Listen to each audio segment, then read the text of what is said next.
Crabfeast. You know what it's all about. This is the Crabfeast. I'm yelling, fuck that. You ain't gotta ask me, cause you could trust that. Fake mustache, you already knew though. Ryan Sickler, soccer star, JUCO. Above ground, cool goes, better than most. Jay Larson, self-diagnosed. Go down low this week, last week. Here we go again, fuck the Crabfeast. And speaking of football and gambling, we have a very special guest today we're very excited about. Ladies and gentlemen, please welcome for the first time to the Crabfeast, Mr. Brandt Tobler, everybody. Brandt Tobler on the Crabfeast. Thank you. Very pleasure to be here. It's been a long time coming. There you go. Yeah, huge fan of the show, so it's cool to Long-time listener, first-time guest, huh? Yeah. No one's ever said that. No. Would have been but nice. he was listening back in the day. He used to hit me up about it. From the Toad Hop days. And I'm going to give you, I don't know if you're brown nosing a little bit, but I'm going to give you mad respect on the 83 Oriole cap you're wearing backwards right now. It's my new lucky cap. It's a good one. It's a good-looking hat. What happened, luckily, in that cap? I've been wearing it this season, and it all worked out for me, Nice. which I'm sure we'll talk about later. But Big year for Baltimore sports this year. Before we get anywhere, tell everybody where they can find you on Twitter. Brandt Tobler, BrandtTobler.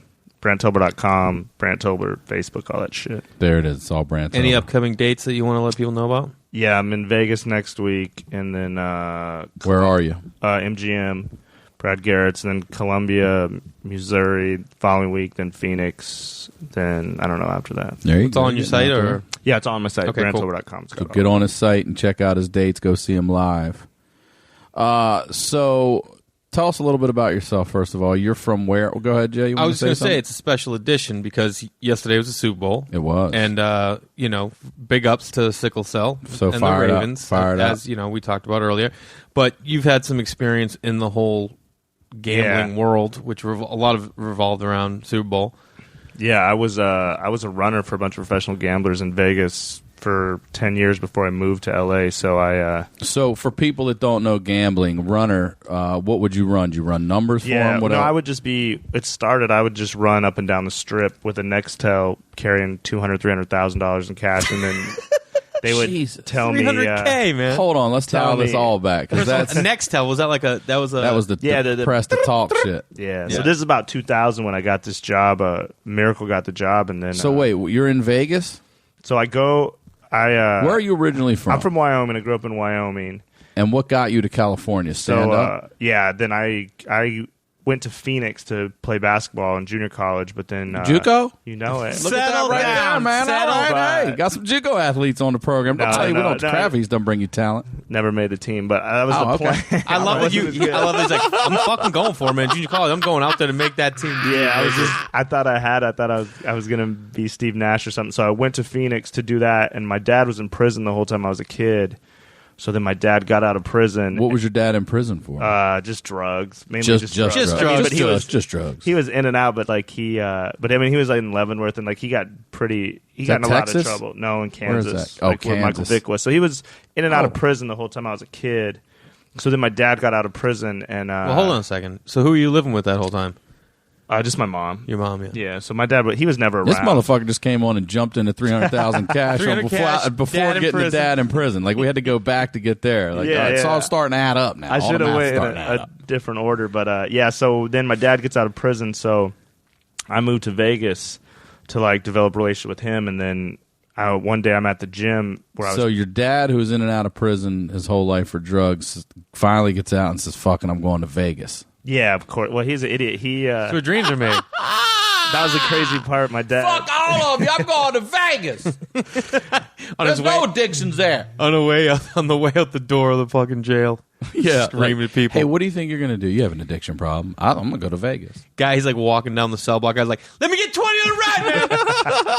I'm gonna go to a whole city built on people's addictions. Yeah, he's not the smartest. The crazy thing was when my dad got out of prison, I met him at the airport. Wait a minute. How'd you know he was getting out? Like, were you like corresponding with him? Yeah. Towards the end, then he started sending me letters, and then did you ever go visit him in prison? No, because he was always moving, and I literally didn't talk to him for like 5 or 6 years. So then towards the end, when he was getting out, he's sending me letters. He was moving. Yeah. So then he. So I go to the airport. I don't even know what my dad looks like. it was the weirdest feeling. I was walking around. You'd never met him? I'd known him, but I hadn't seen him for so long that I was literally walking around the airport like I was looking for like a lost car. Then when I saw him. How long? What? How long had it been since you seen him? Oh, probably shit. Well, he was supposed to come like when I graduated high school. So it was probably by then maybe 4 or 5 years. Okay. So he's just playing pop and circle. Brandt Tobler. He's looking out like, is my dad out there? Just walking around going like this. Dad! I was just going to the bar. At the baggage claim. There he is. He's in an orange. He's in an my orange. dad? No. Yeah. He's in an orange jumpsuit. Like, there he is. Got a fucking guard with him. There's my dad. Yeah. That's kind of How did you know he was getting out? So you guys started communicating. Yeah, later so we on. started communicating, and then At like how long though? Because I mean, that's kind of that's a risky move. If your dad's been in prison, if it was like 2 months, it's sketchy. If it was 2 years, all right. No, it was only like maybe the last 5 months. Oh, really? And this is all over phone because I'm imagining this wasn't emails. No, this was letters. Just letters. Straight old school letters. Straight old school. He was man, sending you them got a pen acid pal. on the letters. Yeah. Lick it. Just lick the sheet. Yeah, so so that was that. Then I didn't want to go to college anyway once I knew I couldn't play basketball. So I was like, fuck it, I'll move to When Vegas. did you find out Hold you on couldn't a play second. basketball? Let's just look at when that. When they told you? I love that. When they decided. I love that you were like, I'll go to. He's calling JUCO college, by the way. It is college. I get it. It's junior college. That's what it's in the College, man. title. It's as still close as I was classic. getting. I I still wasn't going respect it. D1 anytime soon. I like it. I like everything about it. So yeah, then I don't know. I just was like, I didn't want to go to college anymore, so I was like, screw it. And my dad, when I saw him, I was like, oh, this is cool. And Vegas, I was like, well, I'll move to Vegas. Wait, you know? what's cool? Just being around my dad. Oh, I thought yeah, it was cool again. Seeing him, I was like, oh, this is cool. And my dad's always made all these crazy promises, so he's like good at that. So then He's good at making. He's good at making promises. Gonna get you a Ferrari. Well, that's one story I've saved for this podcast. Since I love you. So my dad, as a kid, when I was a kid, my dad would promise me all this shit that he would like send me shit, and then he wouldn't. But he was just so outlandish with these crazy promises. Well, if you're gonna make one, make them fucking good, right? So, I'm gonna get you a unicorn kidney. I'm gonna get you one. Kidney. So I just wanted like baseball cards and shit. And my dad would be like, "Man, I'll have fucking Cal Ripken deliver them and all this shit." So my mom would cover. My dad's the worst. Wait till it gets worse and worse. But my dad would make these promises, and my mom would cover them to the point. I said Hal Ripken. This is Hal Ripken right here. Distant cousin. Yep. Distant. He played 6 games in a row. Single A ball. JUCO ball. 6 That's in a about row. the pull my dad had. But so then, when I'm like 12 years All right, old, hold on a second. You said your mom would cover for him, or like my mom would buy the stuff that she could, but my dad would say that she and she would say like pretending like- Santa was alive. So yeah, so then it got worse to the point. So, and I'm like 12 years old, my little brother's 10. So my dad's promised us all this shit. So we'd go home and just sit on the porch every day. How about promise you're gonna get the fuck out of prison? How about promising that? He promised that. Well, we thought we were told he was in college. That's the thing. What? See, my mom. He's JUCO. Yeah. a doctorate. I'm on the road tonight. We got a road game. So my mom said that he was in college. JUCO college. So we thought my dad was in college. We'd send him letters and shit, and then my dad would promise all this shit. And then Wait, you would send letters to this fake address? Well, then? we'd just write the letter to my mom, and she would do it. Because this is when I'm from like 7 to like 12, right? So your mom really loved your dad then. Well, she just loved us. I think she fucking hates my dad. 'cause All my right, dad so was she the worst. protected you then. Yeah. It wasn't like, let me stick up for this guy. So we no would wonder why you didn't want to go to college. Yeah. Shit. So yeah, exactly. I don't know what the fuck's the matter with you. Your dad was going for a while, apparently. Yeah, he was on the long 8-year program. So Got we a doctorate out of the penitentiary. we would sit we'd sit and wait for the UPS man to come. UPS. Shout out. Give a shout out, Sickle. Give a shout out. how it came in. That's why I've been saving this. Shout out to UPS, Baltimore Hub Primary 1. I've been saving this story for this podcast. So then me and my brother thought, okay, the UPS man is keeping our shit and giving it to his kids. We didn't think any way that my little brother, that my dad would lie to us, right? So me and my little brother steal these steak knives from like this restaurant up the street, and we come up with a plan with Wait a minute. two of the neighbor Were you kids. eating at the restaurant, or did you No, actually we just go went in and there and stole them? just jacked them. Said we were going to the bathroom, and we were young Just walk kids. We past didn't tables know. and grab Yeah, shit. just grabbed on the way. I've been there. So then we come out, and I got a fork from the Hyatt right now. we make this plan that we're going to fucking follow the UPS man to his house, and then if his kids are playing with our shit, we're going to fucking kill him, right? Not the greatest plan. We're dumb kids. That's what the knives are for? So we get. So There's we're no way riding anyone around. else has a football. Yeah. There's no way. If we see them So- playing with a football, we'll fuck them up. We're riding our bikes with steak knives, which is like the dumbest thing. Following the UPS man, which was easy because he'd stop, like, even if he got a little head start, he'd stop every 3 blocks and we'd catch up. So then we followed him for like 2 hours, riding with steak knives on our, like, just fucking idiots. Just waiting. Waiting 2 hours waiting for your... This is Truck 106. I got 2 kids on me with steak knives. Over. So we follow him, and then he just takes the truck back to, like, the station, and then just gets in a green Jeep and takes off, and we fucking, thank God, because it was just the dumbest plan. Your whole in the plan world. was foiled. Our whole plan Had he was, ever like, even foiled. seen you? No, we thought we were like, like I said, I was 12. My little brother's just doing what I said, and then the neighbor kid had his little brother, so we were like, All of you with knives. no, just me and my little brother. Okay. So we were just riding around. They ended following up cutting him. the neighbor. Right. Yeah, no, they were too slow. We cut him. No, they rolled with us the whole time, but then That UPS man knew But you it's- all were there the whole well, way. yeah, Probably he like, might have, man. This motherfucker just followed me 35 miles. we were just dumb. This isn't even my route. So I've always, whenever you shout out UPS, I'm like, man, I got to tell these guys, we literally thought we were going to kill the UPS man and his kid when we were Kill like him. 12. And his kid. Like, fuck that kid, man. He's got all Two that murders. shit. Play Yeah. with my toys. Dude, that is So, sad. but obviously that didn't happen. So I don't know what. So then, yeah. So back to Because your dad would have been on the stand, be like, I don't know where they went wrong. My dad. I mean, so my dad bailed when I was young. So I the only I don't know if I ever told it, but I remember the only most heart thing that hurt the most. I remember 3rd grade. It was Father's Day, and our teacher, Mrs. Nelson, was a substitute. She came in to take over for our teacher who got pregnant.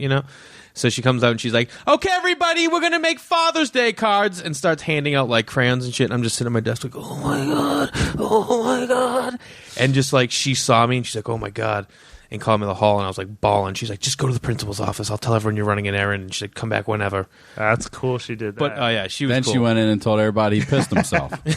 So it's kind of fucked up. Anyway, I'm saying that was just one incident. You're sitting here chasing, trying to kill UPS drivers. But then, right after that, then my mom told me and explained. Took me in a room I'll never forget, and just she had a folder full of the newspaper articles. I was hoping She's you were like, going to say she had a gun. I was like, you going to kill somebody. You shoot She's him with like, this. "The Grandma called. I heard about the knives. You got to get Yeah. him back." There's no way my dad would lie to me. Where's your dad? Prison.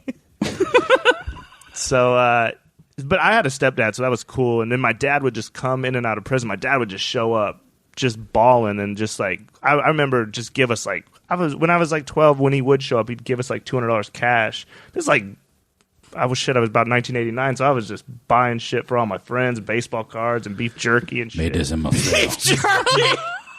My dad came through. That was a big. Bought beef Oh, jerky man, that with shit's counterfeit expensive, bills. man. No, they were real It still big. is expensive. I was buying the little Sheets. I had sheets of it, man. little- Whole sheets of beef jerky. chew cans and all that shit. Yep. So I hated my dad. The only good thing my dad ever did for me was that my stepdad wanted to adopt me right when I was about to go to junior high, which was really cool, a cool thing. But so he wanted me to take my stepdad's last name, which would have been disastrous because my stepdad's last name is Huffendick. Come on. I would have had to start Hold junior on a high. minute. What's his name? Huffendick, Ron Huffendick. So I'd have been Brandt Huffendick. Ron Huffendick. I'd have been Ron Huffendick to Can you start imagine junior high. every time that guy's put his name in a restaurant? Ron Huffendick 2. Ron Huffendick 2. Every time in his life. So my Somebody get Ron Huffendick over here. What's he do for a living? dad, he was an appraiser. Appraising what? I just appraise houses. So. Okay. How about you think this work? I don't know. Somebody call Ron Huffendick and praise this ceramic piece right here. Houses, dude. Oh, it's only house. 280,000. I thought he said anything. Is this Huffendick again? Like he just appraises whatever. You know that Dude. microphone's worth about $65. I'm just appraising shit. Dude, that name is. Ron Yeah. Huffendick. So my poor little sister had to. She was Haley Huffendick her whole life. So she still is right now. Why'd they so. do that to her? Huffendick. So that's the only thing my dad ever came through on. Hold on a second. So, Come on, there's this. so much going on right now. There's a lot. I just feel like I'm in space and people are throwing shit at me right now. So, I can't even describe what's going on here. when he come in and out of town and stuff, how long would you see him for? I Or, just see him for 2 days, man. He would just show up and we'd go to a hotel and he would just buy us whatever we wanted. You'd stay with him? Yeah, I'd meet whatever Jesus. girlfriend he had, and then meet a ton of. It's funny, if I try to date a girl now with a kid, she's like, "Wow, it's gonna be a while before you get to meet my kid." I'm like, "Fuck, I must have met 50 of my dad's girlfriends." He'd Yeah. just come in, I just meet chicks the whole time. So it was he would just come in and out just without warning. He'd just show up. So my mom could never like really. He would just all of a sudden be on my door out of nowhere and be like, "Who's at the door?" My buddies are like, "No, your dad's." You're like, "Sup, motherfucker?" And I was like, "Yo, Huff and Dick, where my kids at?" Just got out. Hey, you ain't their dad, Ron Huff and Dick. Don't be acting like you're their father. I'm their father, Ron Huff and Dick. And so would he just get right back into drugs every time out? Yeah, he would. He would just come to town, and then I would just love it because I could just go get whatever I want. He knew he was a shitty dad, so he'd just show up and buy us whatever we wanted. So my dad used to do too. My dad, for birthdays, when we did see him, he'd be like, "Pick up whatever you want." I thought it was the greatest thing in the world. I'm like, this guy don't fucking know you. That's the reason it's... Go outside, let me pay for this. Yeah. Well, then that made my stepdad mad because he worked his ass off to buy us like shit. And then my dad would just come to town. Ron Huff and Dick out there busting his ass for you, and then your dad rolls in just whatever. Yeah. Superstar. Ron Huff is like, "Don't show up in here in that $857 Chevy. I know what it's worth. I know what it's worth. I know what that's worth. I saw the tears in the upholstery. I praise shit, man. That's what I do." Good eye from the porch. You see it? Those aren't original rims. I can see it from here, man. I'll take $12.50 off that right now. Good Ron Huff and Dick. His dude. last name is a verb. It would have been a rough junior high. Your poor sister. Yeah. That is, of all, right now, the tragedy of this entire story is that your sister's name is, what was it? Haley Huff and Dick. And an alliteration with it, too. Haley Huff and Dick. Poor Haley. I mean, okay, I'm not going to say anything about it. I'm sure she's dealt with it. it. Are you close? Yeah. We're good. That poor girl. Yeah. So, sorry, right. Haley. So your dad gets out of jail, and you go to Vegas to reconnect with him. So I go to Vegas, and we're living. My dad's, of course, dating a fucking cocktail waitress. We're living in this trailer, like. So I bring my two friends. Did you at least try to walk on at UNLV or anything? No, I was done. I realized how. I was good, but not. I could juggle 100 times in a row. I'd given up on that dream. My dream was we were like, we'll go to Vegas and we'll get jobs as pirates at the Treasure Island. So you went from JUCO basketball to Treasure Island Pirate. That was the dream where you jump off dream. and do the show every hour. Man. Like, this is the greatest fucking job in the world, right? Yeah. So I'm doing that, and then I actually got the greatest job in the world. So my friend leaves, and I'm in love with this chick, and I'm about to move back home. Do you still have the pirate job? No, I never got the pirate job. Oh. I had a shitty job in a shitty casino counting money from like midnight to like 8 in the morning. You say counting it, like just putting in machines? No, like you pull the bottom drawer out and put all the change and count dollar bills. Just a fucking... How black job. do your hands get after the end of the night? Yeah. The grossest. So I have this shitty job. I'm about to move back home, but I'm playing hoops at this gym, and I start talking to this guy, and we become friends a little bit. And then one day he's like, "Yo, you want a job?" And I was Comes like... back to hoops. I was like, "Yeah, thank God. If I wasn't good at hoops, none of this would ever happen." But he was like, "You want a job?" I was like, "Nah, man, I'm about to get out of here." He's like, "Are you sure? Just come to lunch with me." I was like, "All right." And I like this dude, so I was like, "All right." So we go to lunch, and then he explains it to me, and I'm like, "Holy shit." What does he explain to Just you? what the job entails and everything. It's really what I was doing every day. I would go to the casino and bet like $5, 17 parlays and try to hit. He's like, "You'll just run around, bet." And I was like, holy shit. So the first day I go, and I'll never forget, I probably had Now, whose money? His money? his money. So then, like, the mentor dude that trained me, he's like, "Come with me." At the time, I probably never had more than like $800 in my life. We get in this nice BMW. I'm like, this is fucking crazy. He takes me to Bally's, and I'll never forget. He goes, "Go in here." He hands me $20,000. He says, "Go in there and bet Duke plus 30. And I'm like, why? What the fuck would we bet Duke for? They were 0-6. They lost by 49 the week before. Talking about football? Yeah, football. Okay, I was this like, is damn. 2000 when they were the worst, right?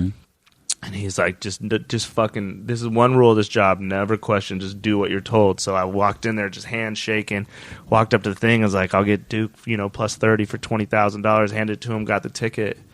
And then from that day on, I had the... Did you hit? You hit? No, it lost. It lost. But that had nothing to do with me. Right. Yeah. That was It his just bet. Like, that was just one small bet in the, so then I was... So first you just started being a guy that placed bets. Yeah. Why? Were these running. guys banned from the casinos? No, but they were older, like rich dudes, and they were set up in an office. They just don't want their face on those cameras. Yeah, so they would send And us. they were like you guys were working like a hedge fund almost, right? You're taking money from a bunch Yeah. of people and then betting that money, and then they Right. would spread and it back out. They're betting online, and they're controlling. At the time when I first started, there was like 5 of us, so we all had Nextels. So it would come across, and it would just say, Ravens -2, go. And then I would just sprint up and down, try to beat the other runners, and get Ravens -2 anywhere I could on the strip for as much money as Why do you want to beat the other runners?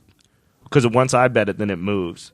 because we all bet Instant enough. one bet will move it. Because they know that we're the sharp guys. So if they put my limit, once I bet it, then they change the line. But that was the best part because those guys were so arrogant. So before anyone knew me, I'd come in and they'd be like, I'd be like, hey, how much can I get on this game? And they'd be like, well, what do you want, kid? Like fucking $500. I said, well, I'll take whatever you'll give me. They're like, well, what do you want? I was like, how about fucking 100,000 then? How about that? And they're like, oh, okay, hold on, sorry. And then they fucking. But once they know who you are, then and would you do that? You'd place $100,000 on a bet? Yeah, I bet. I mean, I bet. But by then they knew I had a couple free shots before they figured out who I was. Well, I was going to say, I'm sure somebody rolling off the street didn't ever see him with 6-figure bets is going to get to know him real quick. Yeah, but then you develop a relationship. That looks like Ronnie Huffendick's boy over there. Somebody. Better get the nighttime security guard, keep an eye on him, pay him some OT. Huffendick, he saved me $18,000 on a 2-bedroom, 2-bath out in Fresno. Ronnie Huffendick's Steph Kid ain't taking this casino down. Oh, dude. So that job, I'm doing that. It's crazy. And what were they pay? I mean, you don't have to tell me. Were you making good money doing that? No, I was making like $1,000 a week cash, but at that plus a cut of your wins, or no? Not at that point because I didn't know. But at that point, I was carrying. You carry the money. I carry the money 24/7. So I just always had money. Oh, all right, so I have $1 million. I don't mean to keep it. I have $1 million. First of all, what's the most money you've ever placed on a bet, and what was the bet, if you're allowed to say? Well, by the time they knew me, you couldn't. See, what the thing is, once they know you, so then I do shit like this. Let's say I knew Flacco was out. I would know before they would know by maybe 5 minutes. So I'd come in there, I'd pop them. I say, hey, let me get the Raven. Who's giving these guys that info? We had guys from all, they've been doing it forever. So it's just like one of those things where like, now you guys know me. And if you guys were at a game and you'd be like, damn, man, Tom, Gronk's not out here. You would call me, then I'd call my boss. And this is way the internet. This is like 2000 where we still had some pretty big advantages. But so let's say I go in there and then I bet the Ravens for 20,000, and then I pull them to the side and say, hey, man, you should probably watch that game. So then they would just take my bet, knowing that I'd probably beat them. But then someone like you guys couldn't come in and just pop them for like 100,000. So over time, you develop this relationship. So, right. I mean, the biggest bet I ever made was I probably bet 80,000 on a Super Bowl or something. But of your own money? No, my own money. Shit, I bet the biggest bet I ever made was I bet like 14,000 against the chick golfer making the cut. Making the cut when it was like Sorensen or something. So I bet 14,000 and it was like 4-1 or something. So it wasn't that big a bet, but I've had huge bets. I mean, these guys we'd bet everything. All right, now when they would, so you're having this money 24 hours a day. Did you ever be like, you know what, I'm gonna fucking take $5,000 of this money and try and parlay it and make money off it? But that's how you get in trouble because so there's then you're chasing the dragon. Yeah, no shit. Yeah. Well, my mentor, he ran off. He blew 250,000. Who? The guy that trained me blew 250,000. They gave him his job back. And then he fucking did it again, and he had to take off. Now he moved. He doesn't live there anymore. But so he got away with $500,000. No, he lost it because he blew their money. But I would get in trouble because you carry that much money. You just everything becomes different. I pick up every tab. I would. There's nights. I remember one night my boss made me go to a fucking concert. I didn't want to go at 3,000.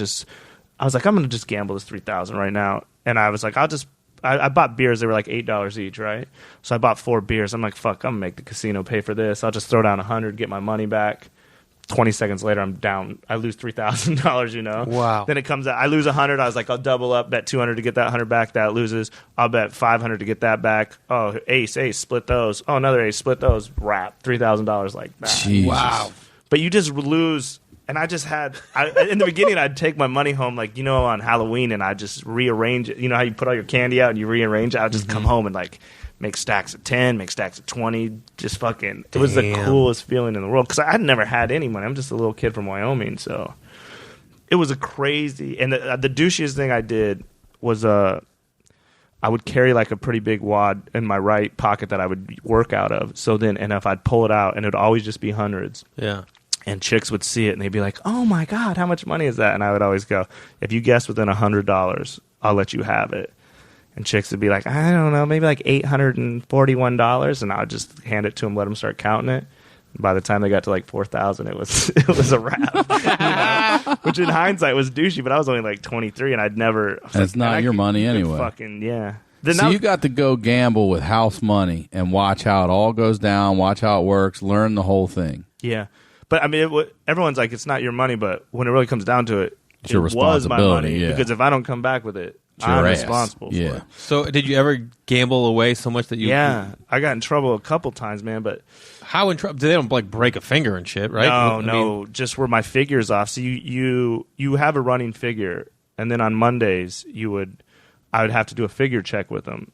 But they didn't know how much money I had, so I would say, it'd say figure check is $278,350, and they'd say, okay, that's a check, and I'd say check, and they'd say take your payout, take expenses out. I'd say, okay, it's now figures 276, whatever, and they go, okay, that's a check. But some of those times I only had like 240,000 or something. Then I'd have to miracle because I'd lose bets. God! But you would just tell them you had it. Yeah, you just could tell them that you had it because they never knew. When did you finally have to, like when you were all done is when you had to be squared up, or did they make you be square weekly or daily or what? I never had to. Eventually, when the guys start taking off the money, then we quit doing that. I'd have to drive to the spot every morning, pick up the money, check it out, go work, and then bring it back when I got off work and check it back in, do a daily count. But in the old days, my figure could be off like 10, 12,000. But then I'd have to take chances because, so if plays came over, they'd go like this. They'd be like, hey, bet Ravens -2. And I'd be like, okay. But then sometimes it'd be like, bet Ravens 2-5, go. Then sometimes it would just be like, bet Ravens with no. Then I knew something was up. So then I'd bust my ass around, bet it 5 times, and then I'd just keep one for myself. Oh, nice. And then see what. And then I'd be like, yeah, I got it 4 places. But then, they don't always have to win. So sometimes then I hold a $5,000 bet for myself. Then some fluke bullshit happens, and now I'm making $1,000 a week, but I'm down 5,000. All right, so hold on. So go a little slower here because I know what you're saying, but I'm not sure if everybody got that. So you're saying that there were times that people would give you money for a bet and say bet this, and you wouldn't. No, and you'd hold on to that money. I think what you're saying is like, say they gave him, say at $100,000, they go go bet Ravens as much as you can. Try and get 5 bets of $20,000. He'd go, I got 4 in. But he put 5 in, so if the fifth one for himself. Yeah, he'd take that profit. Boom. Yeah. But always out of their money. That fifth one was never out of your chunk. Well, everything just worked out of their money because it was all. I'd do a figure check on Monday, but throughout the week, every meal, finger check is what you should be doing. Check. Yeah, I'm talking about missing fucking fingers for every time. But I mean, this is relevant because we just had the Super Bowl and everybody bets on the Super Bowl and everyone loves Super Bowl. Hey, Ravens. I get excited because I used to gamble. I love gambling and everything. I think a lot of people get excited because everyone wants quick money. So you had probably, out of anyone I've ever known, you're probably the closest that's been connected. Would you say throughout life you're up or down? Down. You'll always be down. Always, right? Vegas gamble. isn't built on winners. That's a city that's flipping casinos like monthly. It's not built from winnings. My boss taught me that. He's like, the best advice I can give you is that you're fucking stupid. And the sooner you know that, the better off you are. He said, I don't care if you watch SportsCenter 4 or 5 times a day. He's like, the guys that make these lines, you're an idiot. And the sooner you know that, the better off you are. And I was like, then I figured it out. I've never done this before, but I for this Super Bowl, I went on a Vegas sports book and I put just $200 on, scattered around on a couple of bets, and for that $200, they gave you house 100. Mm-hmm. I can't wait to hear what his big bet was. So first of all, I know heavily chances are I'm losing. So I figured, we'll take one of these that could go. So I went with Ray Lewis MVP. Flacco was too easy. Flacco, you had to bet like 100 to win 110. I was like, that's not even fucking worth it. Ray Lewis, Ray Rice, were I have one other one, 2 MVP picks that paid pretty well. I had Bernard Pierce scoring the first touchdown. Something like $20 paid like $400 on some shit like that. But I was like, Ray Rice might tear one open for 80, need a breather, and he punches in it because I know Harbaugh doesn't give a fuck about stats in this game. Not this game. So I also bet. I basically threw $10 away, but Justin Tucker, the kicker, if he was MVP for $10, it paid like $1,000 or some shit. But the other one was Ed Reed being MVP, and the reason I took it because it was 33-1. I put 20 of my own bucks down, and then I took their 100 and put it down. So basically, it would have come out to $4,000 really if I would have fucking hit that. And I was like, I've watched Ed Reed, for years do this shit. That's worth 20 of my own and 100 of the house money. And when he picked that goddamn ball off, I was like, please take it to the house. I was screaming to take it to the fucking house. Then I was like, you need two more of these, and we got MVP here. And then I saw him get up on the podium at the end, and I was like, you can't not give it to Flacco, but we're going to give it to Reed. I'll be upset for it. I did a podcast. This guy does a podcast. Lost all my bets, by the way. Lost all of them. Dennis Farrell does a great podcast on ESPN out of Detroit. And I went on. He had me on. What's up, Dennis? What's up, Date? He had me on Super Bowl Sunday to talk about, just sports. And I'm going out there to do Ann Arbor and stuff. So he wanted to talk sports. And I told him my predictions were coin toss was going to be heads. Nailed it. Yeah. Said the Ravens would win it. Said they would defer. And then I said that the Niners would take that first drive and score, but they didn't. But I had that heads and the who was going to. That's always a fun one to pick. And I picked safety. I said there was going to be a safety. There's always a safety in the Super Bowl. Not always, but a lot. It's a good one to put money on. What are the odds on that? It's like you'd probably. I mean, I didn't look at him, but you can get good odds. Man, I saw shit. You could have hit on Jones. I bet he had some long odds. His odds were pretty up there, and he could have, but he definitely had an argument for it. But you can't not give a guy that went through the whole postseason with 11 fucking touchdowns and no picks and throws 3 in that game, not the MVP. There's no way they were going to do that to him. But I saw crazy shit on there. Like you could bet on what Beyonce's top. The color of her first top was going to be, whether her hair was curly or straight, whether a player from either team was going to be arrested before the game, how many times they were going to say the name Harbaugh between the two brothers and their family, how many times they're going to show the parents on TV, how many times the number 52 was going to be called because of Ray Lewis and Patrick Willis. The most interesting bet that I saw in all the prop bets was the over-under 270,000 on this condo in Reno, according to Ron Huffendick. And I was like, I went over, man. I've been watching the trends, man. He's been going real high lately. Well, I'll tell you, one of the biggest scores we ever made is we knew, I can't remember who was singing the national anthem, but we knew her agent, and they pre-recorded the national anthem, so you can bet how long the national anthem will go. Ah. So we knew, and you can, yes, murdered that one. Really? That one that was to the point where we didn't have to bet the game because we knew. I mean, you still had to trust that guy, but we. So then you had to manipulate the line, so you'd bet a ton. I think it went under, but you'd bet a ton on the under. But then you'd bet a little back over to bring it back up to try to, and then at the end, so you'd always, this is what we'd do, we'd always fuck with the lines, but then right at post time, then you just hammer it and try to, that's part of the whole gambling thing. Like if we knew something, we would just bring it back and forth, have a slight edge, and then when it was like 10 minutes to go, we'd just fucking hammer it. And that's when sportsbooks freak out because that's like when they know it's coming. Is that legal? Yeah, I mean, you'll get kicked out of casinos or something. Like if I did that, it's just stocks. Yeah, it's the same shit with it's straight gambling. But and we hated casinos. We'd stick it in their ass any chance we could, man. What's the biggest payout you've ever gotten from a bet? Oh man, I would cash out. That was the worst part. Is the process of cashing it out is such a show for the cameras. And I used to work Fremont, so I'd have to cash out like $120,000, and they'd have to count it out right in front of everybody. Mm-hmm. And I'd be like, and I eventually got robbed at shotgun. That was my next question. Was going to be how many times you've been fucking robbed? I got robbed at shotgun right in my house. How much money? I didn't have that much. Towards the end, we kept everything in tickets and chips because I had a player's number on my ticket. So if you stole my ticket, you couldn't do shit with it. Yeah. So that time, I don't even know, maybe 8 or 10,000. It was nothing. But I mean, the main. I mean, I could tell you this one though. Did you move after that? Yeah, I moved the next day. Yeah, because the guy knows. Fuck yeah. Well, that was the worst point of my time in Vegas. So just in a shitty apartment, and my roommate had set me up, and oh, he set you up? Yeah, and then the dude just came in. Oh, he's the one that's came in with a shotgun in middle of the day, like 2:30, and all of a sudden there's a knock at the door. A shitty time to get held up. 2:30, man. God, 2:30 in the morning, I get it. In the afternoon, right. Come on, man. Go to my store. Yeah, Judge Judy. My stories. What are you, my nana? Days is on, Jay. Days is on. Yeah. I didn't think it was coming, so there's a knock on the door. I'm like, come in, and this. I thought it was your dad. Yeah. Coming in. Dad? Huff and Dick. Oh, what's up, Ron? Come on in, Huff and Dick. So this little Mexican dude comes in with a shotgun in a case, but in like Wyoming, it's not that weird to have a shotgun. Obviously not guys with neck tattoos and shit, but he's like, is Brandon here? I said, yeah, he's in that back room. He goes into that back room, and I'm about to leave, and the guy hadn't shut the front door. I was like, man, I'll just shut this front door on the way out. No sweat. All of a sudden, this little dude just comes out with a shotgun, just walks right over in my face. Like, give me all your money. That same dude?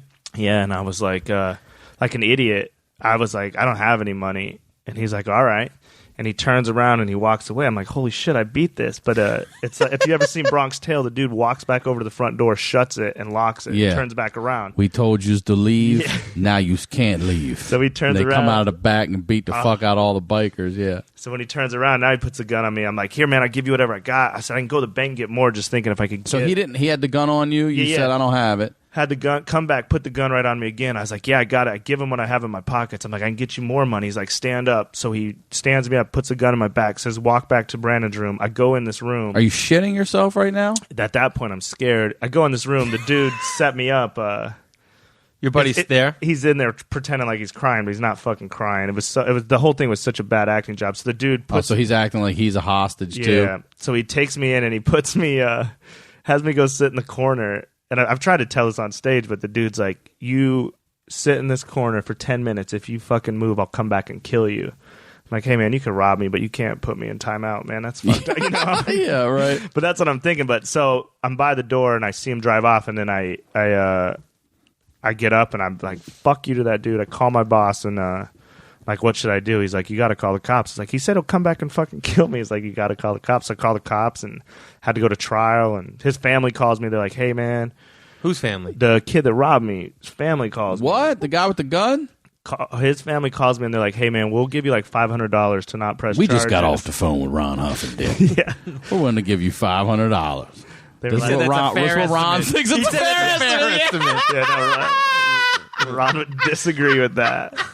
What the $500 for the $8,000? Well, they tell me he's got a baby on the way, and he and I was like, "Fuck you guys!" And so I had to go to trial and do that whole thing, and eventually get my money back. And then, did you? Yeah, I got it back, but it took it took a while. I think I got it about 90 days. So then whose money was it though? It wasn't even yours. My boss's. So then the DA calls me, and they're like, "This Can we put $2,500 on a Raven?" The DA calls me, and she's like, "You can come get your money." I'm like, "So, all right, what happened?" She's like, well, he's on probation. I was like, on probation? The motherfucker said he's going to kill me. He got probation. She's like, sorry, that's how it works. And I was just like, I should fucking just rob people. I'm smart. This guy has a criminal record. She's like, listen, he's got a baby on the way. He's not going to kill you. He's not going to kill you. So, not tomorrow. So maybe you can move. And I moved, and I luckily never saw him again. Fuck. Jesus. So how long did you work at this company? Is it even a company? No. So then... a company. This is an LLC. I should have went in the actual order. The worst thing that happened was, I moved my little brother out to live with us in Vegas to kind of start this family with my dad. Everybody left Ron Huffington. Yeah. Well, my little brother was in Portland at the time, and he comes out, and I rent a house. Oregon or Maine? Oregon. And I don't know. Got to ask these things. So we get this. You had him come out to help you with the business? No, just come out and kind of hang out with my dad. My dad was being cool. Everything is great. Are you living with your dad? Yeah, so I get us a house. Is Dad involved in the business with you, right? He hadn't even leaned in. Like, let me get some action. I let him come to the Super Bowl party. He'd met my bosses and everything. But so my brother moves out. We're trying to make this little happy family in this house. Well, my dad gets off parole, and he... Hold on. What, man? He said, we're trying to make this happy family in this house, and my dad gets off parole. That's where it started. Not my dad got... That's how you start a family, man. Right. That's a happy one. So that's what we were missing. What's that? Was he working? Yeah, he was doing some vacuum cleaning thing, and my brother's working at a stuffed animal store, but I'm really paying for everything. What? Wait a minute. I love he just brush shit over like that. Stuffed animal store. Like, what do y'all got? Just got a bunch of stuffed shit here, Is it the one you make your own stuffed animal? No, it was a big one in Caesar's, in the Caesar shop, just like a big one that had just a ton of... I mean, it was mostly stuffed animals, just all kinds of weird junk. You guys got any stuff like baby dolls? Just animals, man. Just all stuffed animals. So my dad gets off parole. He starts hanging out with fucking 20-year-old wannabe gangster white kids coming over to the house and shit, and we're like, this is going And you're bad. older than them at this point, aren't you? Of course. So I'm like, this is fucking shitty. So then one day, and I could tell shit was starting to go bad, but one day I go to work, and I come home. My mom should have hooked up. Work all Saturday morning college football from 7 to 7, come home, take a nap. When I fall asleep, my dad comes in my room, steals $80,000 from me. $80,000? And knows who you work for and everything. Yeah. So then, but the worst part is my little brother, who's working in the stuffed animal store, has saved up like $350 to go see his girlfriend graduate college in Portland. My dad steals his $350 on top of it. So he had $80,350. Which, I mean, I get it that he stole from the millionaires, but to do that to my little brother comes home. I see my little brother crying. Oh, that was your little brother's money. That wasn't something you kicked him. That was hard-earned stuffed animal money. Hard-earned stuffed animal money. Shit. So I'm like, I see my little brother crying, and I'm like, fuck this. We're going to kill my dad. So Get your steak knife. No, a little less gangster. So I call my cousin up, who's like a gangster in Phoenix, and he comes up, and we know that my dad's like deathly allergic to penicillin. What? So we make this dumbass plan in hindsight that we're going to put some penicillin in a Jamba Juice to kill my dad. Will that work? Hey, Dad, I know you took 80 grams. I got you Jamba Juice.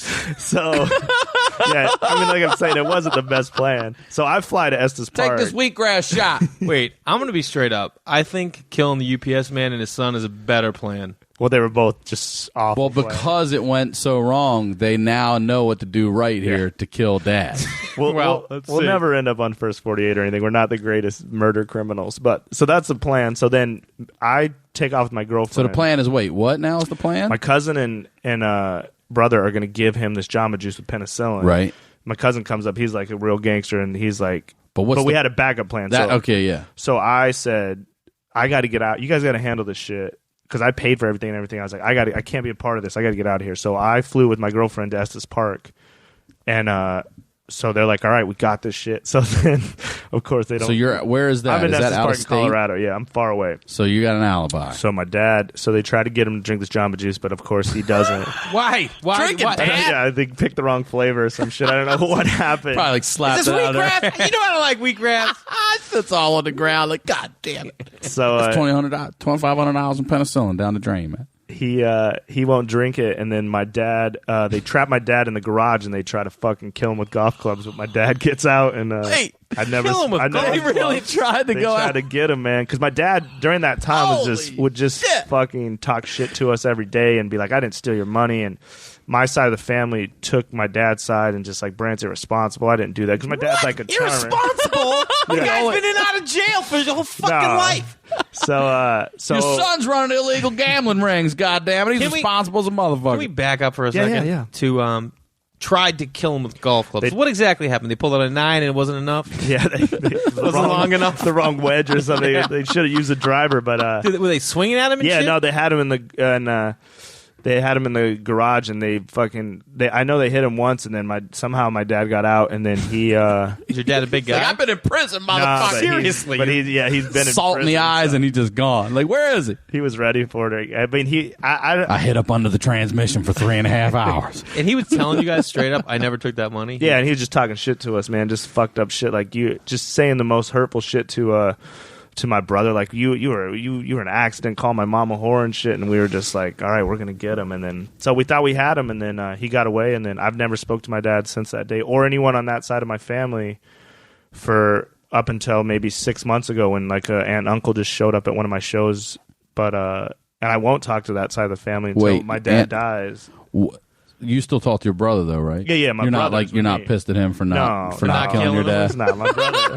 You like, motherfucker, I thought y'all had this. My brother is the sweet. That's the thing. My brother's the sweetest dude. So it's just something about seeing my little brother cry. I was like, all right, we got to. Did they call?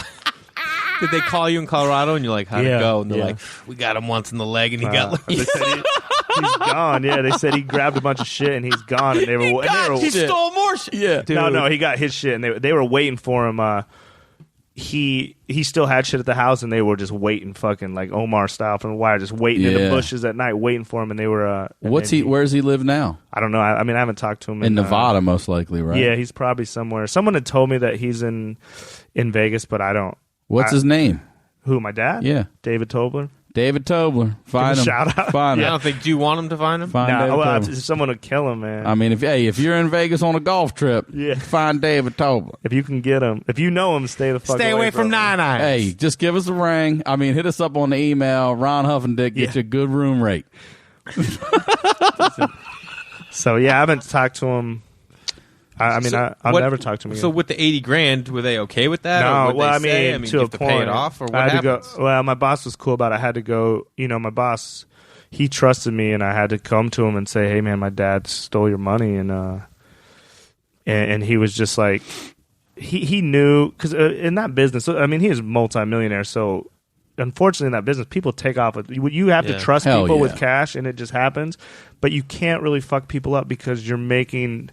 See, and I don't want to give away a bookie secret, but you can't, as a bookie anymore, you can't fuck people up. Well, you can't stop your income because you don't. Let's say you're booking 20 guys, and they're all losing $1,000 to you a week, but one guy doesn't pay you $1,000. You can't fuck him up and then have him go to the feds and then shut down the whole operation. Exactly. You just got to wear it, and you probably beat that guy out of 20 already. So yeah. You're and my boss just had the fact he trusted me. That was the only thing. So then he took me in like a son, and I lived with him for a while. And then we just had a workhouse, like a son to me. How long did you live with him? Well, I lived with him for maybe 5 months, but then we just got a workhouse. What was his name? Barry Huff and Pussy. Yeah. But then we just got a workhouse that we'd work out of. So then they would I would get everything, and then they'd come there and work, and then they could fuck their mistresses there and do whatever they want. But they paid. So that was another cool thing. So then my dad watching them. Yeah, that was another cool thing. Just watching them fuck hookers. Come on, man, let me get in. I worked hard this week. But so then my dad steals my credit because my name is Brandt David Tobler. After you guys try to kill him, then you. So my name is Brandt David Tobler, and he's David Tobler. So then, but the one cool thing about so then I'd go to rent these houses, and they'd be like, "Yo, your credit score's shitty," and I'd be like, "How much is rent?" And they'd be like, "Well, it's $2,000 a month." I was like, "Well, how about this? $2,000 a month, $2,000 deposit. I'll just show up with $26,000 cash tomorrow. Are we good?" And they'd be like, "You got a house, Mr. Tobler?" Did you ever get that squared away with your credit? Nah, it's fucked. I didn't care. I hope Ronnie Huff and Dick appraised that house for you where you got that, because that's going to come back all episodes. In the end, maybe it would have been a good idea to change your name if you'd have fucking immaculate credit. You should have gone to Brandt Huff and Dick. I'd say that on stage, that Brandt Huff and Dick is way better than Brandt credit score 84 Tobler. So in hindsight, I would have, but it would have been a rough junior high. Wow. Are you still tight with your father-in-law? Yeah, my stepdad, we're cool. We're good. Stepdad, He's a good dude. So wait, we talking about Ron or the other guy? No, Ron. Because there's another guy that came in. Who's the other guy? Me and my boss. We boss. were close forever. He was he's the best dude I ever met. But then we had a falling out over just some bullshit. So $14. Just a dumb basketball game, and just shit happened, and it all comes back to basketball. Male egos, and one of us won't apologize to the other one. His foot was on the line, man. His foot was on the line, boxing out my ass. Yeah, so I don't. That's the one thing I regret, because he was. My life. He changed my life, and he's the best dude I ever met. Not too often you go to your boss and be like, why don't you just squash it? Well, he dates. He's married this young chick, and I'm not a fan. And everything's good. We just live different lives now. So he's out of the gambling business, doing his thing in Iowa, and I'm here. So I'm sure one day we will, but for now it's just a stupid, just dumb bullshit. How long ago was that? Probably like 5 years ago.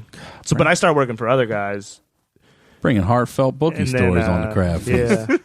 Is it crazy? It's Vegas is the shittiest place in the world. And all right, I do have a story to share, but before I do, I have a question, and I was headed that way before when I misunderstood what you're saying. So my question is then, have you ever had someone give you money for a bet and you thought, fuck it, I'm not going to place the bet, then in hopes that their money would lose, and then you fucking keep the money? Yeah, it's interesting you say that.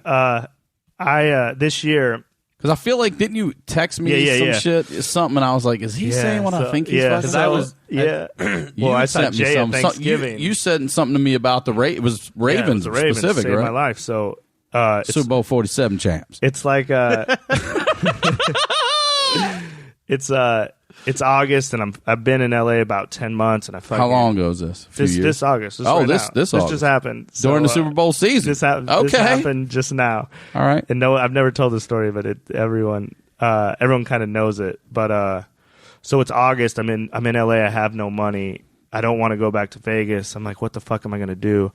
So I call this dude up, and I used to fuck one of the sportsbook directors, this chick. So I used to be able to do whatever I wanted. So I convinced this dude that I could get odds. I could get better odds because he wanted the Patriots to win the AFC, and the best odds in town were like 2.5 or 3. So he calls me up and he's like, "Hey, if you get me 4, I'll give you a $400 bonus. If you get me 5, I'll get you a 5. If you give me 5 to 1, I'll give you a $500 bonus." So I was like, "All right, I got it."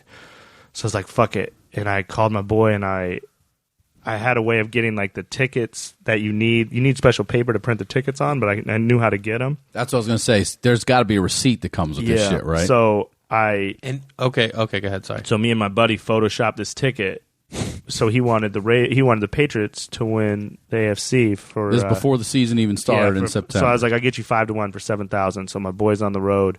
We make the ticket. Everything's good. I go to Vegas to give it to him, pick up the money. Like 2 hours out, he calls me up and he's like, "Hey man, you think I could get like 9,000 on it?" And I'm sitting there driving. I'm like, "Fuck man, he wants 9,000." And I was like, "Well, fuck it, I can't pay 7,000. So fucking I can't pay 9,000. If we're gonna go, let's go." So I fucking.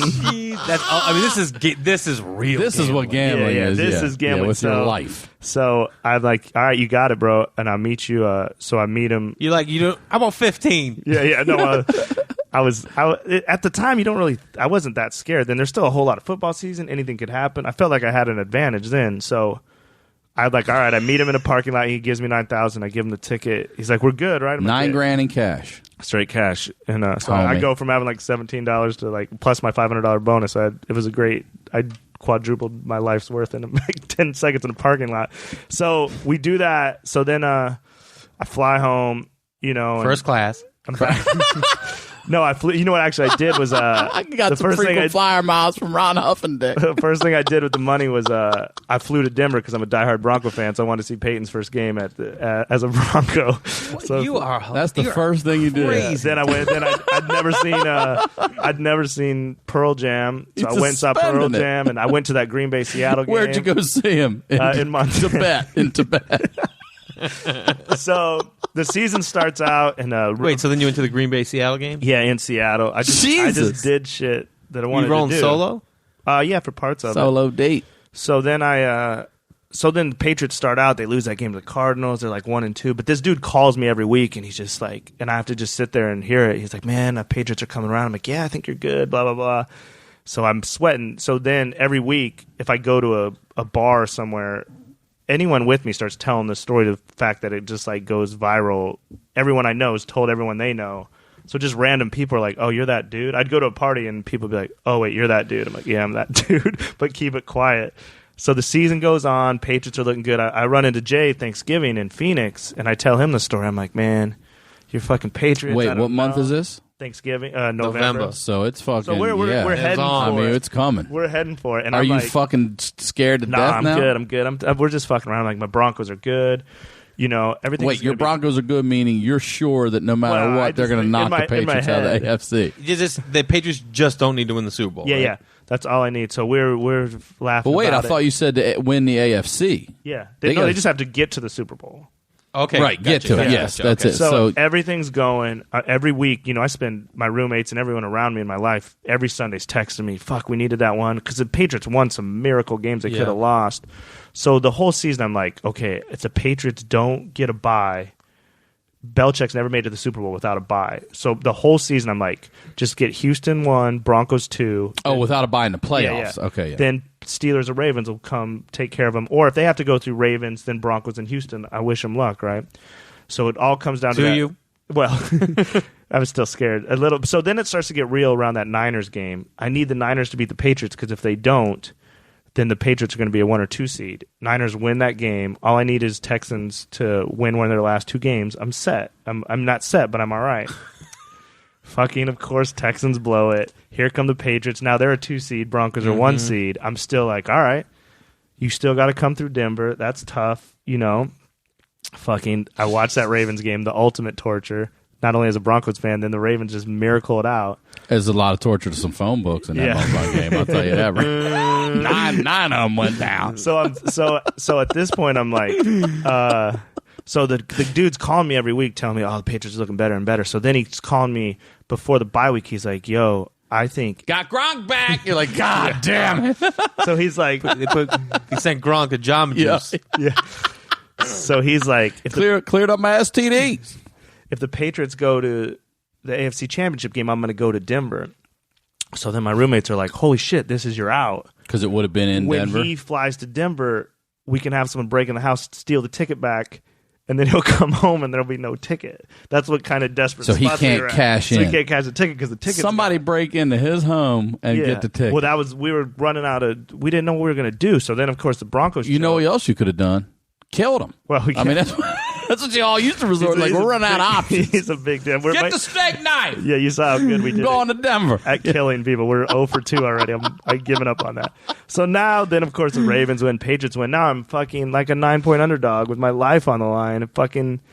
It wasn't 9 point. It was 9. I mean, every stat I see, Patriots never lose at home. So I'm like, well, fuck it. So we just go up. I take Did you die when it was what 67-0 after fucking halftime with a lead. Like we all go up to Big Bear, and I'm like, fuck it. We'll just get away from everything because everyone's like, I want to watch the game with you. I was like, nah. So I went with like 5 people up to Big Bear.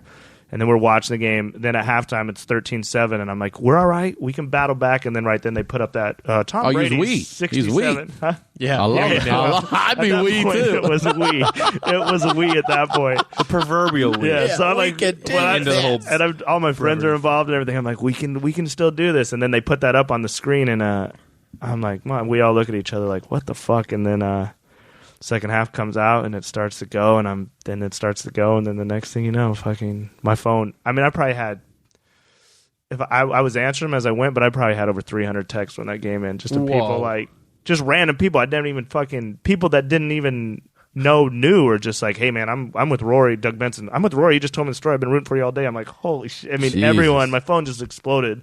So then I made it through in a miracle. $9,000. Yeah, well, I got $9,000 in August, but that was gone by like October. Right, but that's what you didn't have to pay back. No, I would have to pay him $54,000. Oh, because of the payout. Yeah. Fuck. I'm sitting here thinking 5 to 1. You would have had to pay right. him $53,500. No. Remember? Oh, yeah. And that's the thing. He's like, every week he's like, I got a bonus for you if they win, man. I got you. I'm like, you like really? No like $53,000? I got the bonus, man. Bonus already been cashed. You have no idea. So are you still close with this guy? No, and he called me. I'm such a Does fucking he know? idiot. Yeah, well, because I'm an idiot. So the game ends. I just get wasted. Because you tell him stories like this on podcast? Well, now it's already done.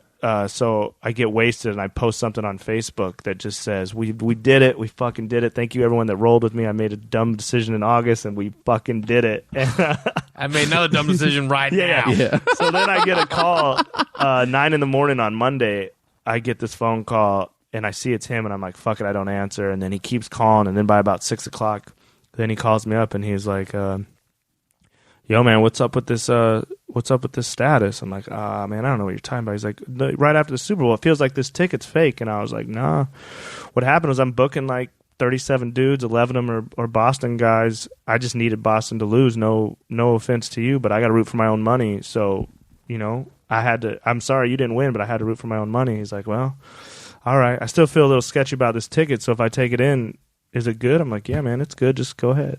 Oh. But then I haven't talked to him since. So I think he knows, but it's just part of the game. Like he didn't win, so doesn't matter anyway. Yeah, it doesn't matter now. If he won, then so he's just extra pissed also because he lost. Yeah, well, because he lost and lost. Right, he lost and lost. He started as he lost in August. Yeah, he lost in August. Well, he robbed a dude way back when we first started working, and he had to pay this dude back like $1,000 a month. So I kind of had that in my back pocket, like, yo, you did this shit, so. That's but great. That's you good lost. logic. You lost, so That's can't. good logic. I tell him if they'd have won, there'd have been $54,000 at your door. So Joe Flacco saved you $54,000 fucking dollars. Pollard, all those guys that hit. The turnover that Stephen Ridley hit did, man. Did you just hear fucking money just cha-chings when that fucking? I'm still nervous. Not till the end, man. Right at the end. I was nervous as shit all the way to that. All these games. Yeah, at the end we were like $54,000. Is that the only time you've ever done that? No, I did it the year before with the Chargers. At 5-1 for $5,000 when I first wanted to move to LA, and they were like 4-1 coming out of the gate. Then Tebow came through, and then, I think God loves me because he brought me Tebow and Ray Lewis to save me both. He must. God loves you because nobody else does. God and Huffendick. Ron Huffendick. Ronnie Huffendick. I'd like to see Ronnie Huffendick fight Ronnie Kirkman. See how that turns out. If he wears a leather jacket, I think we know who's going to win. All right, so, oh man. So we don't even know how you got out of this gig. You never told us how that gig ended. I mean, you weren't doing this gig when all this went down. But, I mean, how did you ever get out of that job? What happened? So, everything, man, I was doing, everything was going great. So then I was working for these young dudes that didn't know, they didn't really know what they were doing to start. So I was making so much money, like $4,000 or $5,000 a day. And I started. For them. Yeah, but no, but they didn't know I was doing it. I was this goddamn business. I was robbing them because they didn't know what they were doing, so they would send me out, and games would end, and they didn't know how many times I bet. So I was making so much money, and it was perfect because I was dating a super rich girl. So then, for once, I could like spend the money because then I could just. I mean, I was flying to Barcelona, Italy. God damn, are you serious? Really? Then I could, dude. I love your life. Then I mean, I do and I don't. But then I could just blame it on my girlfriend because my girlfriend's like uncle owned the Diamondbacks. Was like, I mean, she's loaded, so it was like the perfect what I always needed because, I mean, I used to walk with 10. I mean, I liked her, but I kind of no. I mean, I love. She's the best girl in the world, but it helped because I would carry all that money, and people were like, why are you driving this shitty ass car? I was like, I can't. I could never show what it was just stacked in cash at my house. So what? Because did you have like some kind of like agreement that you couldn't gamble on your own? Well, no, they knew what they were paying me, so I couldn't show up in like a Range Rover. And I mean, I would just. And there's a lot of just shady shit. It's everyone for themselves, and that's what the beauty of what my first boss taught me was like. They all thought I was stupid, and I played that the whole time. See, they set me up one time, and they caught me, and so we. How'd they set? Yeah. Come on. Now. So you'd have to cash in and cash out every morning. It got to that point where you basically you carried their bank. Yeah. So they could tell money was going because they'd get in this hurry. So if I give you $10,000, your receipts and or remaining money better fucking add up to $10,000, right? So at the end of that day. At that day, you had to check in and out every day. So they could tell, but I'm really good at math. So sometimes they would give me tickets in a hurry, and they'd be like, "Here's 97,000," but it'd really be like 101,000, and I would just pocket the 4, and no one would know. I'd turn in the 90s. I would just bring back what they said, no matter what. But I think they caught on, and then one day they set me up, and they're like, "They purposely gave you more." Yeah, and they did it to all 5 runners, and I was the only one that fucked up. See, this is what I would do. I would keep money in my pocket. In my bottom cargo pocket, and then I would just play dumb, and they'd be like, "Hey, you're short," and I'd be like, "Oh fuck, I forgot to give you this," and I would hand it to them, and they would just be like, "Brandt, stupid." I mean, I did that my whole career. They just always assumed that I was a dumbass. So they set me up, and they're like, "All right." So then they catch me, but in some weird, I got lucky. There was a little bit of a chance where there was an argument about the figures, and I said, "I swear to God, this was a mistake in my pocket," and they. So there was enough reasonable doubt, but they didn't know. So I'm standing there in this basement, and there's 6 dudes like I'm on trial, and they're like, I have to pitch my whole story, and I'm like, fuck it. I'm sitting at a table and shit? Yeah, they're all sitting in like a U, and they're like, all right, well, what happened? So I tell the story, I start crying and everything. Like, I got to save my job. Better than your old roommate? Huh? Yeah. He's like, I got to save my job. I'm thinking, I got to save my life. Yeah, well, so then they go, okay, we're going to talk about it, and tomorrow you come in the morning, and you're either fired and you'll go cash out all your stuff, or you'll go right to work. So I was like, all right, this is what we got to do. So then that night I told my roommate, in the morning, you got to be ready, because if they tell me I'm fired, when I go to cash out, I'm fucking, the first place I get to a casino, I'm just taking off, and me and you got to try to cash all this before they get us, and I'll just leave. I'll just leave Vegas forever. I can leave with 200,000 and start my life. Because they would have start my life. Start it. He's fucking late 20s. I was like 30. I was like 32. My dad start family again. I'm gonna start my life. So so we had everything ready because they were just going to send me out with this fat dude, and I knew. I mean, we would have had a time. It would have just been go time, but then they said you can keep your job. So I keep my job. I tighten it up a little bit. Don't take any chances. Everything's going good. Then I get back into my kind of side thing, and then so everything's crushing. We're crushing. We're making. One day we made over $1 million. It was a fucking amazing day. I mean, I'm working for the smartest guys in the world. They're just like the smartest computer. The smartest. Everything dudes. was built off like algorithms. Yeah, and they would just run the game like 100 million times, and it would shoot out a number. I mean, the smartest dudes in the world. But the problem was they couldn't get laid because they're like kind of fat, nerdy dudes. So they've been talking to these girls from Thailand and like learning English, and I'd come back for the 2:00 games. It was the fucking craziest thing. So these guys fly to Thailand to get wives, right? Get wives. Well, one dude doesn't go for whatever reason, and and no one knew I didn't go, but he was like a weird dude, and he was like bipolar, and he had a bad back, so he was mixing all these medicines. Well, he freaks out one night. He calls his mom in Phoenix, and his mom in Phoenix is like worried about him. She drives up from Phoenix, gets to the house, comes to the door, can't get in the house, doesn't know what to do. She calls the police. The police come. They bust in the house, find Marco dead in the pool. Who's dead? The dude. Polo. No. Sorry, that was a Marco Polo joke for a pool. My bad. So the dude. That's tight. The dude. That was very funny. Yeah. The dude's dead in the pool, and we had a basement in Vegas. No one has a basement, so they go down these stairs and they see just flat screens and computers. They think we're bookies, confiscate everything. My bosses come back like 2 days later, pull up in limos with their new wives, like, we're in Vegas, start your life. Front door's wide open. They run in, they're like, holy shit. All our shit's gone. There was like $2.7 million in the house. Damn. Gone. 3 different safes. They confiscated everything. They bust in the house, call the police. Like, hey, we think our friend got kidnapped and we got robbed. And they're like, your friend's dead and we got all your shit. You can come down and see us tomorrow. And did they get all the stuff back? Yeah. And that was it, though. My job was because they still had to bet. I mean, they bet every single day. So they spent the next 2 days getting lawyers, immediately flew to Costa Rica and just kept the operation going. But I was fired. I was done that day. Damn. They had no use for me anymore. Did you have any like tickets you had to cash in and get back to them, or could you? No, it was it was right before. This was like in the middle of July before football started back up. So I had cash at my house, but I was plowing through it because like a week before my bosses went, they're like, "Yo, we're gonna make so much money next year. We got something figured out. We're gonna make so much money." So I mean, my girlfriend was in Barcelona. So I would just fly to Barcelona. Motherfucker just said my girlfriend was in Barcelona. So yeah, we went to Barcelona. You had a Spanish girlfriend over there? No, Like it was over there? my main girlfriend, but she was over there studying. And then so I went there, and then we went through Italy with her family for like 2 weeks. And God damn. did it. I mean, we went to Barcelona front row soccer. I just spent money like it was fake money. Like it wasn't yours. Yeah. Well, it was mine. Trust me, it was Like it was mine. somebody else's. It was mine because I risked my ass for it to fucking. So, but that's how it all ended, and then that was it. And then I wanted What was to be your next job? Not that I wanted to be a comic anyway. I'd already started doing comedy anyway, but I had management, but they would send me out to like gigs featuring for like $400. Like, I can't take this. I make $4,000 a day. So. I steal 10 times this a day. Just my regular salary was more than that, but what I was making on the hustle. And then I started booking people, and then a lot of it just. I mean, I could tell you guys stories forever, but it was the craziest. It's just a world that it was a fun. I mean, I had a lot of fun, and I met some cool people, but. It was just it just drained me of I was just like a nice kid from Wyoming in the beginning. No, I mean, it just drained, it just made me hate people. Because I'm from Wyoming, everyone's nice to each other, everyone's cool. Yeah. In Vegas, everyone's just selfish. It's all what. So you don't strike me, and I could be wrong, but I mean, you did do this last year, but are you an addict? Are you a gambling addict? No, I don't even gamble at all. I just had to do that to survive. Right, but and that's what I'm also. You got addicted to the fact that I can make this money off this money.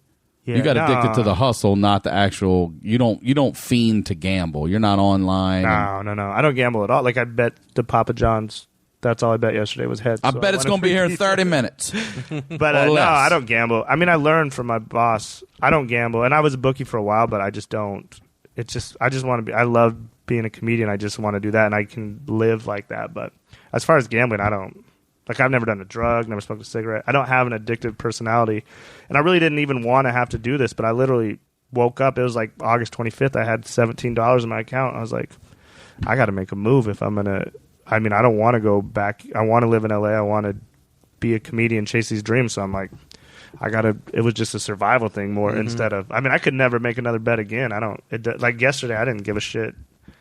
Everyone's talking about their bets. I'm just like, all I was thinking is, God, I could make so much money, but I'm out of that business for a while. I had a cousin he's a scumbag. He's a fucking addict, piece of shit, garbage. What's up, Tommy? What's up, Tommy?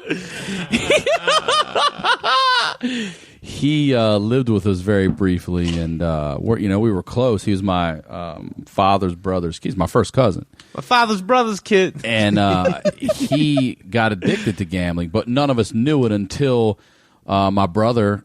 So what would happen was my brother would be working during the day, and I would be at college, and he would get our mail before we got home, and he knew all the information about us. He knew my mother's maiden name. He knew everything he needed to know to get a credit card in our name.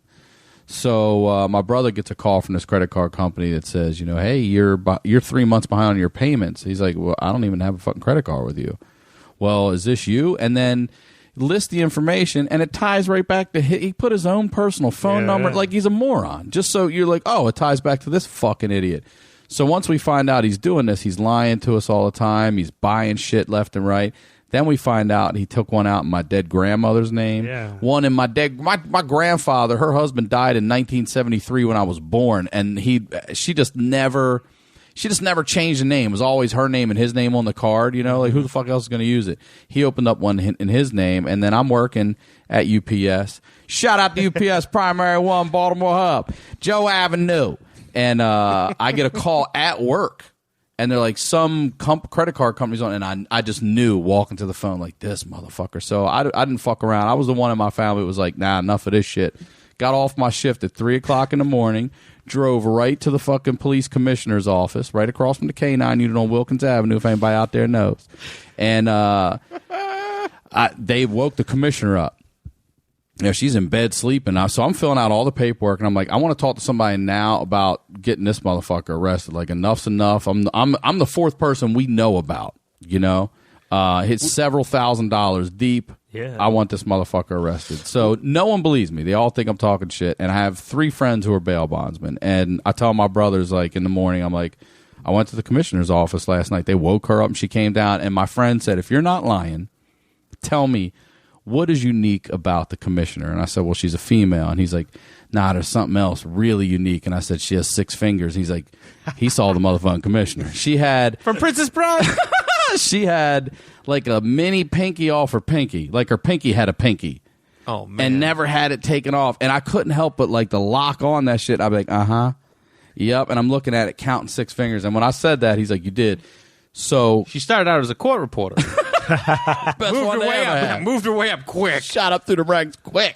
Well, I tell you, the one thing, another reason I crushed stopped the home row is you just got to beat your friend. I hate having to make my friends pay me, and right. It's like if I could just do it anonymous. First of all, if you're looking for a job, it's the greatest job in the world. If you would just make but you're so not an much addict. Money. That's the difference. No, this piece of shit was robbing everyone he could, and he's constantly doing shit. We would see VCR recordings, all these bookies online. Like, where's this even try to do anything like confront him or beat him with golf clubs? Or? No, we never tried to kill him with steak knives or beat him with golf clubs. But we confronted him with the facts. I mean, it all led back. He put his name and shit with his name on it with his contact information. No, his name to contact. Right.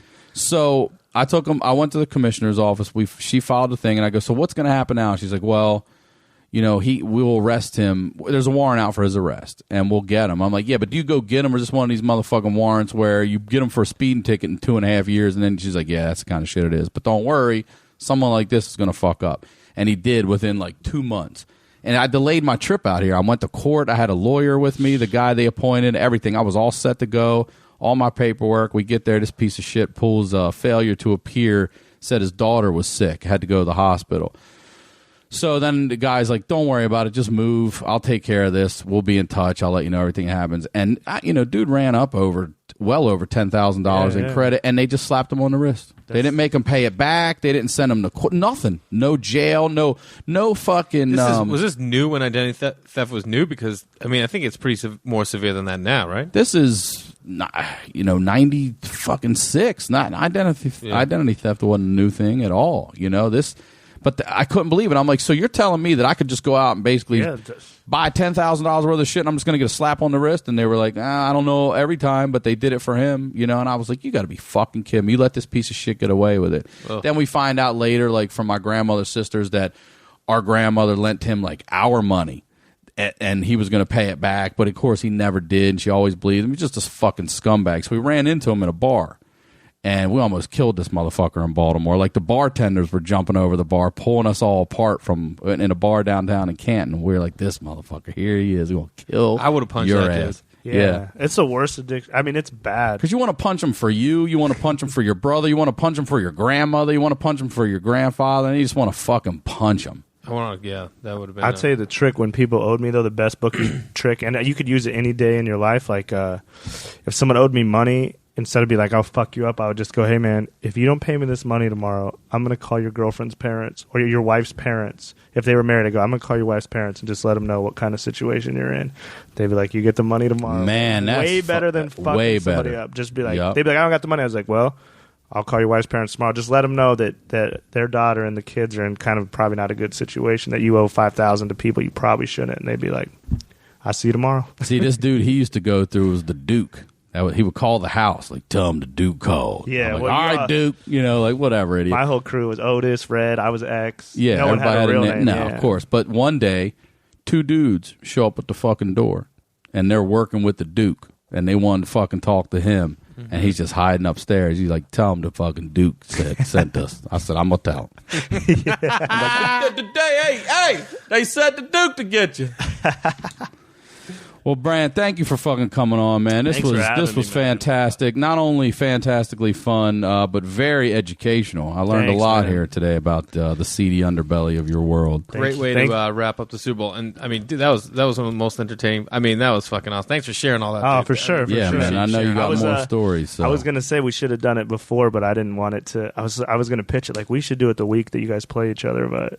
Well, we Oh no! Then in hindsight, it'd have been. Yeah, it'd have been awful. I'm just thank your Ravens. That's the least your Ravens. Thank the Ravens, Super Bowl 47 world champs.